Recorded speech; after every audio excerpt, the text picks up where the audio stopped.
Baik. Assalamualaikum warahmatullahi wabarakatuh. Selamat sore dan salam sejahtera untuk kita semuanya. Kita saat ini masuk ke bagian kedua dari bab 1, manajemen budaya, dan kita kali ini akan berdiskusi secara singkat atau menjelaskan secara singkat tentang perkembangan budaya. Baik, saya kira ketika saya mengatakan atau menyebutkan perkembangan budaya, saya kira banyak yang sudah mengerti bahwa memang budaya selalu berubah. Dan kita bisa melihat contoh mungkin dulunya satu budaya ini seperti ini, kemudian pada saat ini berubah menjadi yang kita lihat saat ini. Misalnya cara orang berpakaian, dulunya orang mungkin sering menggunakan pakaian tradisional, dan sekarang berubah menjadi pakaian yang dianggap lebih modern. Itulah perkembangan budaya. Perkembangan budaya ini saya yakin bahwa dipengaruhi oleh arus perkembangan sains dan teknologi, perkembangan ilmu pengetahuan dan teknologi, serta perkembangan arus informasi yang sangat cepat, saya kira. Dimana juga kita saat ini berada pada era globalisasi, dan ada juga yang mengatakan sekarang ini kita sudah berada pada revolusi industri 4.0 katanya. Dan perkembangan tersebut, perkembangan ilmu, perkembangan pengetahuan, perkembangan teknologi, dan arus informasi itu merubah cara orang berpikir, cara orang menilai, cara orang memahami sesuatu, sehingga lambat laun itu akan merubah budaya kita. Perkembangan budaya di era modern ini ada yang berpositif side, ada yang negatif side, ada sisi positifnya, ada sisi negatifnya. Sisi positifnya adalah bisa saja perkembangan budaya itu semakin memperkaya budaya kita, dan sisi negatifnya tentunya perkembangan budaya ini mengikis kebudayaan kita, kebudayaan yang asli, berubah lambat laun menjadi sebuah budaya yang kita anggap budaya universal, lebih modern, dan kita meninggalkan budaya asli kita. Dan itu adalah positif dan negatif side dari perkembangan budaya. Dan saya yakin bukan hanya kita yang mengalami perkembangan budaya secara global, di mana-mana budaya itu terus berubah karena perkembangan sains dan teknologi tersebut. Ada yang mengatakan bahwa perkembangan budaya itu terjadi karena adanya proses asimilasi dan proses akulturasi. Sebuah tulisan blog di website di internet saya kira cukup menarik di sini, mengatakan bahwa saat ini banyak masyarakat secara perlahan-lahan meninggalkan budaya lokal dan budaya tradisional mereka dan lebih memilih budaya yang menurut mereka lebih modern. Dan ini terjadi karena katanya adanya proses perubahan sosial seperti akulturasi dan asimilasi. Kita lihat, akulturasi adalah sebuah proses masuknya budaya baru atau kebudayaan baru secara lambat laun dan diterima dan diolah oleh kebudayaan sendiri tanpa menghilangkan kebudayaan yang ada. Sedangkan asimilasi adalah sebuah proses masuknya budaya baru atau kebudayaan baru yang berbeda, dan setelah ada interaksi dari satu budaya yang baru itu dengan budaya yang ada secara intensif, sehingga sifat dari unsur-unsur kebudayaan masing-masing itu berubah dan menjadi unsur kebudayaan campuran.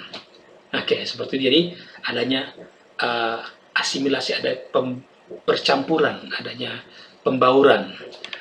Kita lihat contoh dari akulturasi budaya yang ada di Indonesia misalnya. Kita googling saja.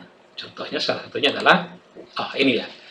Contoh dari akulturasi, ternyata akulturasi sering terjadi di banyak hal. berikut contoh-contoh akulturasi yang terjadi di Indonesia. Oke, misalnya ada seni bangunan, oke, lambat laun berubah, seni tarian, oke, kemudian seni berpakaian, adat kebiasaan, seni rupa, dan sebagainya. Dan sedangkan contoh dari asimilasi, kita bisa googling juga, asimilasi. Oke, kita bisa lihat di sini bahwa berikut ini adalah contoh asimilasi budaya yang pernah terjadi di Indonesia. Dilihat dari berbagai sektor dan kategori di kehidupan sehari-hari dari dulu sampai sekarang. Contohnya adalah pernikahan etnis. Oke, mungkin dulu menikah antara satu suku atau etnis tertentu dengan etnis yang lain itu dianggap tidak wajar dan tabu, tapi sekarang kita tidak melihat lagi hal tersebut. Kemudian adanya kosakata serapan, ada kata-kata baru yang masuk ke dalam bahasa kita, ya paling tidak mungkin contohnya sekarang ini ada misalnya kata daring. Dulunya sangat jarang kita menggunakan kata daring atau online, tapi sekarang sudah sangat lazim dan hampir semua orang tahu tentang daring dan online. Itu adalah kosakata serapan, itu termasuk perubahan budaya. Kemudian seni musik dangdut. Oke, kata Pak Haji Roma Irama, dangdut itu adalah berasal dari Delhi, dipengaruhi oleh musik barat dan Hindi. Oke, ada asimilasi budaya lokal. Oke, seni musik dangdut Melayu, seni Melayu dipengaruhi oleh India, kemudian dipengaruhi juga oleh Barat. Oke. Musik hip hop Jawa. Oke, mungkin juga salah satunya adalah musik koplo. Oke, koplo adalah asimilasi campuran dari musik dangdut dengan campur sari musik Jawa. Oke, sehingga menjadikan satu genre baru, yaitu musik hip hop. Baru-baru ini kita mendengar satu musik yang saya kira sangat menarik. Kalau tidak salah, nama judul lagunya adalah Lati dan di performs oleh siapa ya? Weird Genius kalau tidak salah, dan itu sangat bagus. Saya kira sangat menarik musiknya, perpaduan antara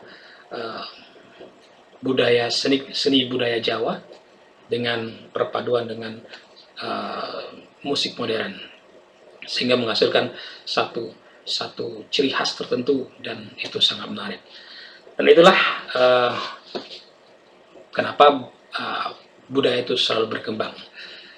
Selain asimilasi dan akulturasi, ada juga pendapat lain yang mengatakan bahwa budaya itu berkembang karena adanya proses penetrasi. Satu tulisan yang juga menarik saya kira. Oke, ini penetrasi. Proses perkembangan budaya dapat terjadi melalui penetrasi. Penetrasi kebudayaan adalah masuknya pengaruh satu kebudayaan ke kebudayaan lainnya. Oke, jadi penetrasi kebudayaan dapat dibagi menjadi dua, yaitu secara damai dan secara kekerasan. Oke, kita lihat dulu penetrasi secara damai. Penetrasi secara damai ini merupakan proses masuknya sebuah kebudayaan secara damai. Misalnya kita membaca sejarah bahwa dulunya budaya Nusantara dipengaruhi dengan masuknya budaya India dan Hindu. Oke, dan juga kemudian dipengaruhi oleh budaya Islam. Sedangkan penetrasi secara kekerasan ini contohnya begini.